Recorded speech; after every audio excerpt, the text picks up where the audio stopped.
Yeah, obviously, you have to wait a very, very long time for this time of year to come around. So incredibly excited with this group and a real mix of returning guys with great experience from last season and a very hungry, ambitious, young domestic freshman group with some experience transfer sprinkled in. That yeah, are excited to make their own impact and footprint on our history, and yeah, a new chapter as well. So looking forward to Thursday. Looking forward to getting back out there. Nick, go ahead. Dan, how are you, man? Doing well. Good to see you. Good to see you. Can you tell me a little bit more about what you're seeing from your team in practices and scrimmages? Like, do you like where you are at this point? I do. I think preseason has served us well. I think training's been fantastic, and I think from the games we've probably got everything we needed to, which is an interesting thing to say because we lost one of our preseason games as well, and I think that was good to go through that experience. Good to, if you like, hopefully get it out of the way. But yeah, I think there has to be a recognition that you know the status and the title is only that, and we're very much human. And we need to understand what we need to bring and what standards need to be applied every single day. So I thought that was probably the most valuable experience that we've had in preseason. But to follow that up in the nature of the performance and the result with Montgomery County coming in here on Saturday was a really, really nice way to conclude preseason and see the adjustments, see the improvement in certain areas, and the manner in which players wanted to correct the shortcomings that we displayed in the previous preseason game was really, really encouraging. So I feel as though we've left preseason in a really, really good place, a good place to finish, and had some valuable experiences along the way. Nick, I want to have another question. Yeah, I do. Thanks, Adam. Yeah. So, Coach, the process to get Marcus back here, could you just walk us through what that looked like? And then as a follow-up to that, when he was drafted as the highest overall pick in program history, like, could you have ever imagined that you would be coaching him again, getting ready for another season? Yeah, it's obviously we were aware of the changes in the MLS draft policy going into this year, and obviously, you know, Marcus was on the radar of a number of clubs very, very quickly. I think he had 7 goals after 6 games, and the phone started ringing to some extent. So it was a kind of a, nothing really came as a shock. It was kind of a extended process.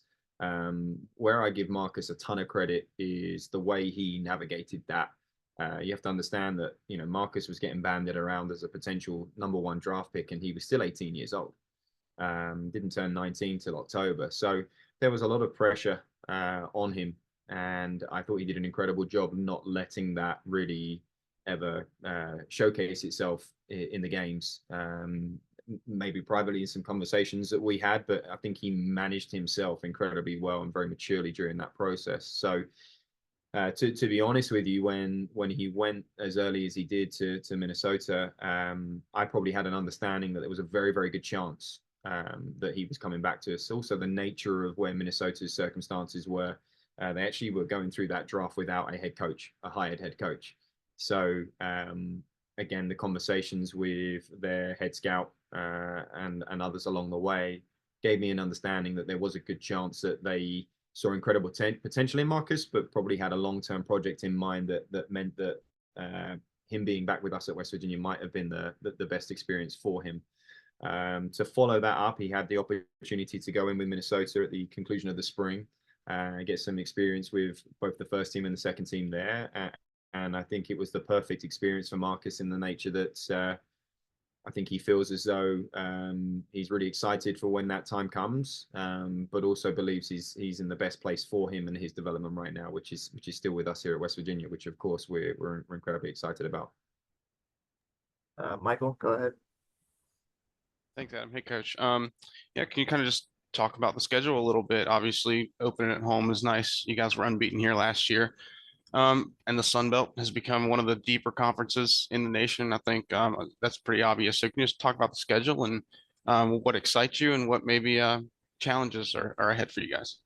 Yeah, I think there's some maybe some dark horses in our schedule. I think maybe not the name brand recognition that we've had in previous years. I can assure you that's not as a result of anything that we try to do. There have been some teams that are familiar to our schedule that perhaps decline the opportunity to come and play us. And I understand to some extent, obviously, the strength of schedule, RPI implications. You do have to have a balanced schedule. And obviously, as you referred to, the Sun Belt now has become such a strong conference itself that you get a lot of really big RPI games in amongst that. What'll be interesting, I think, will be the trip to California. Obviously, two familiar opponents from last year. We actually had that game with LMU scheduled a long time before we happened to meet them in the Elite Eight. So, we're going to California to play an NCAA team in Cal Baptist, and then following that up with the team we've played in the Elite Eight from a season ago. So two teams that I anticipate will be ranked and ranked quite highly, both on the road. That's a pretty big time trip for us for sure. After just 3 games, and then we follow that up with a UNC Greensboro team that may not have blown anyone away last year, but were again put on the schedule a year prior after their tournament run to the Elite Eight as well. So I'm expecting them to bounce back. They were an unbelievably huge banana skin or potential banana skin for us last year. They were the best 2-win team I've ever seen. They just had a really strange run of results for sure, but a very talented team as well that I think will surprise a few this season and be much higher in the RPI implications going into this season.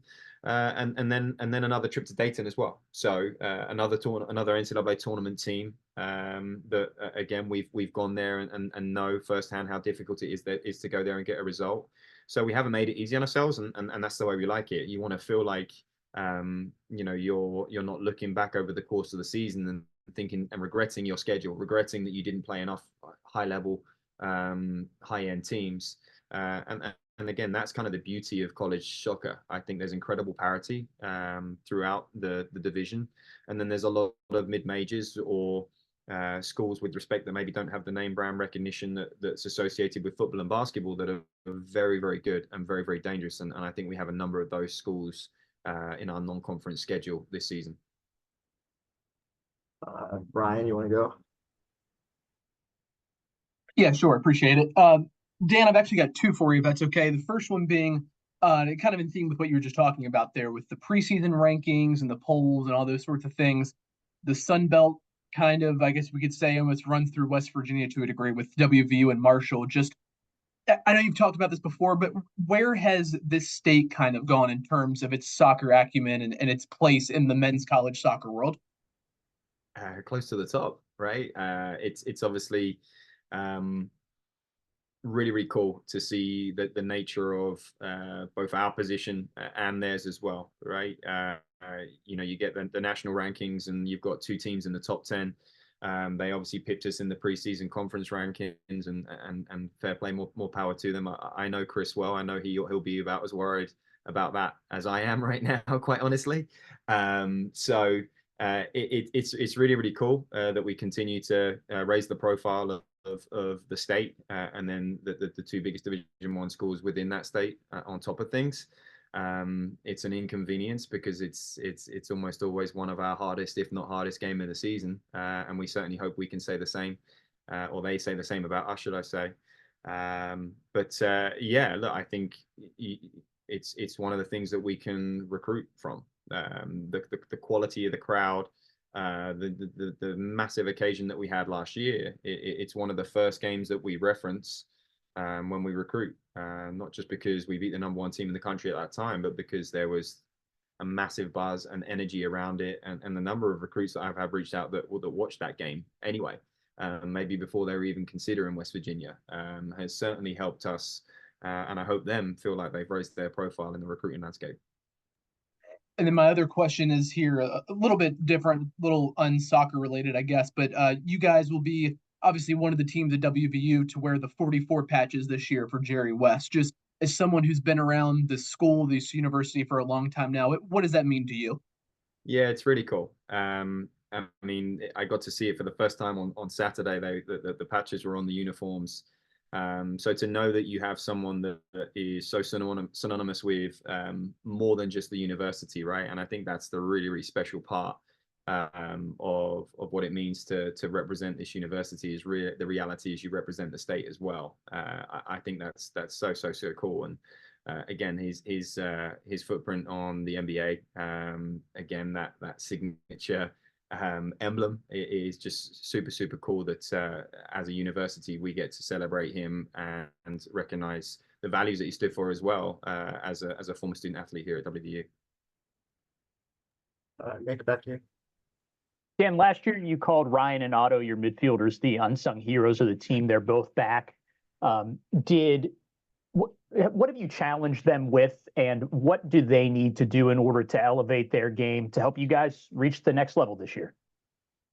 Yeah, I think more of the same is very important. But of course, you'd love to see a little bit more value, perhaps in the final product of what we do. I think there's some subtle adjustments to how the two of them will play that may present a few more opportunities for one at a time to perhaps join the attack a little bit more and get a bit further forward.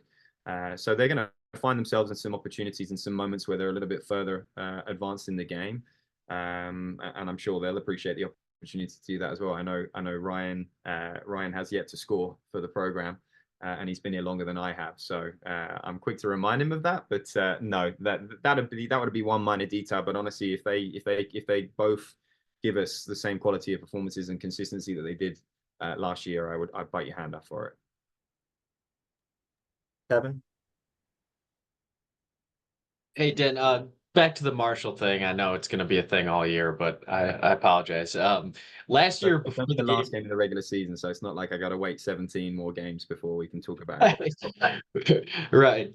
So last year you said that you did meet up with Chris Grace. I can't remember if it was before or after the game, but that was a really chaotic part of the season. So did you guys touch base in person this summer, and were you able to kind of digest everything that happened last year and have a heart to heart about it? Funnily enough, we were on the same recruiting trip to Tokyo, Japan. So we had what 3 or 4 days to enjoy one another's company. Not necessarily feel like we were in direct competition for a minute, and yeah, kind of just be friends and not competitors for a minute. Having said that, they took a very talented Japanese boy from that event, but that we'll have to deal with this season. But no, we had a really nice opportunity to spend some time together, and it was just a kind of unique situation because it was, for the two of us, it was both our first time in Japan. Obviously, with us having the likes of Yutaro Sakata from the season prior, and what he's done now, signing his first full professional contract with Orlando City, felt as though we would be well represented with his presence. And then Chris as well. They had 2 very talented Japanese players on the team last year, so it was a recruiting opportunity. But the nature of the trip meant there was a lot of free time as well. So yeah, we visited some parks and some historic landmarks, and yeah, like I said, kind of hung out and enjoyed each other's company. And I'm sure yeah, we'll get back to being competitors here very soon. Joe, go ahead. Dan, with the amount of guys that you have back, I know you don't have a ton of positions that are up for grabs, but goalkeeper, where does that stand? And what were some of the other position battles that may still be going on? Yeah, goalkeeper's a really good one. Just had a long conversation with the staff as well, and yeah, you can all feel sympathetic towards me. We are really struggling to feel as though there's much in it, and it's not because anyone's not done enough. It's because they've all done really well. So we have 2 returning goalkeepers in Mark Bonaire and Lorenzo Nunes that have been with the program a long time and have really pushed one another, arguably for that 2 spot more recently with Jackson Lee. And then 2 young players coming in, Mark and Zoe, both have the potential to graduate at the conclusion of this season. So we wanted to feel like with the remaining openings we had on the roster that we brought in some continuity in the goalkeeper position with 2 true freshmen in Toby Moore and Chase Collins. All of them have seen pretty good minutes under the circumstances of having such a small window in preseason with 3 exhibition games. It's just so tricky because the sample size is incredibly small. The nature of the position, it would be unfair to judge on one mistake here or one mistake there. because it's the nature of being a goalkeeper sometimes.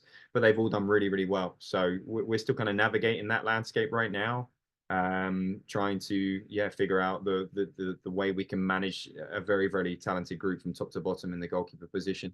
And then second to that would probably be some of the work that we have been able to do in the transfer portal with the likes of Ethan Deckeldack, Simon Carlson, Felix Evold, who the three of them I think would be fair to say have come in the hopes that they're filling, the obvious positions would be Yatara Sakata and Luke McCormick, who again incredibly value over the period of time they were with the program.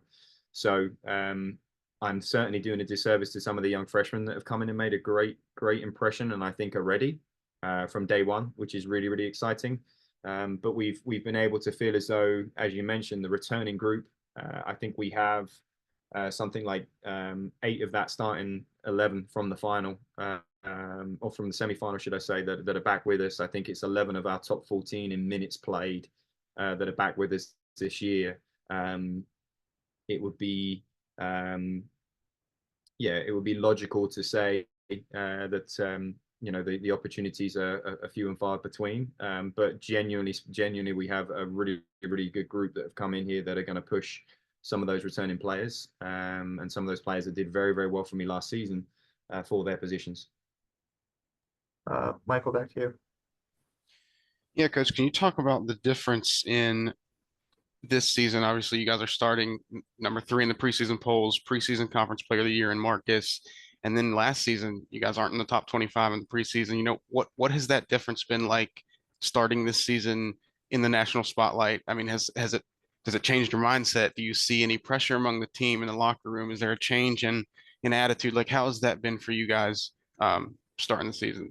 Yeah, I think it will remain to be determined. It would be very easy for it to become the most difficult aspect of entering the season, quite honestly. I think it was something that we addressed in our very first meeting with the group, right? Is, what do we want this season to look like?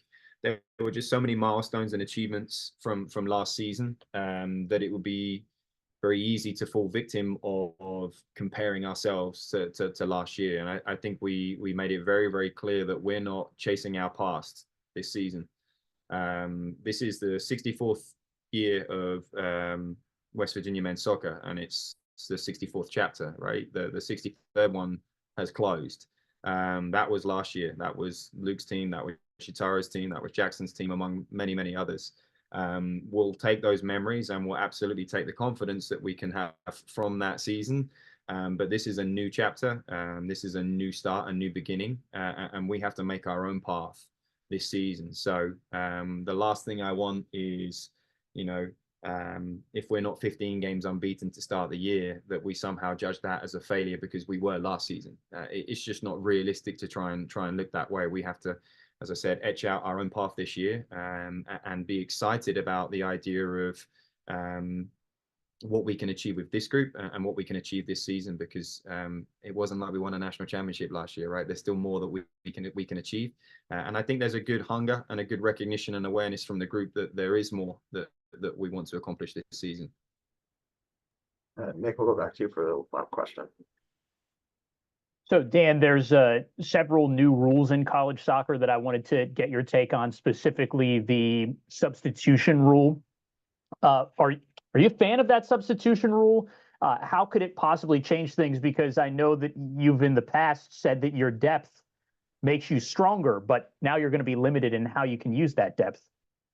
Yeah, you have a good inkling. I'm not a fan of the substitution rule. I voted against it, and felt like I made a pretty valid argument as to why I don't believe it's best for the overall student athlete experience when you have a squad of 30 players like we do. My fear on behalf of those players is that those who potentially get less will get even less, and those who get more that might need a rest will have to continue to get more, because maybe we're less reluctant to make changes in the really, really high pressure situations. The perfect example would probably be someone like Caldera last year, right? Who often we got relief from the likes of Sam Nienka or Jake Ross in those tight games in the middle of the second period. where now we have decisions to make, because if we give Marcus a rest, he's not coming back into the game. So we have looked at it, we've discussed it, we utilized the last match to kind of play around with that as well. So we try to follow that specific rule. And again, just more conscious of the 6 opportunities that you get to make changes, how many you want to feel like you've used in the first half, for example, which I would say it will be likely that we'll only make 1 or 2 rounds maximum of changes in the first half. And then thinking through, do you want to start and finish with your strongest group? Is there a necessity of resting someone? We're going to have to kind of navigate this new normal pretty quickly in the start of the season. Dan, can I just clarify 2 points about that substitution rule that I guess I'm a little hazy on? It is 6 moments throughout the game to make substitutions, not 6 men, period, correct? Correct. Six moments. So, for example, in our previous contest with Montgomery, we made 4 changes all at once in the first half. I think you'll see certainly those early substitutions. If there are changes, they'll be more likely that you'll see multiple changes unless it's an instance of an injury. Yeah, and no re-entry, regardless of when the athlete is taken off. Correct. No re-entry. There was never any re-entry in the first half. Now there's no re-entry in the second half. So I do think in the really, really closely contested games, there'll be some difficult decisions to navigate for the coaching staff. And as I said, I think we've always really celebrated our depth. We always recruited and had a strategy that's kind of encouraged and advocated for the depth of the squad. This arguably inhibits our capacity to utilize that in the same fashion that we did previously.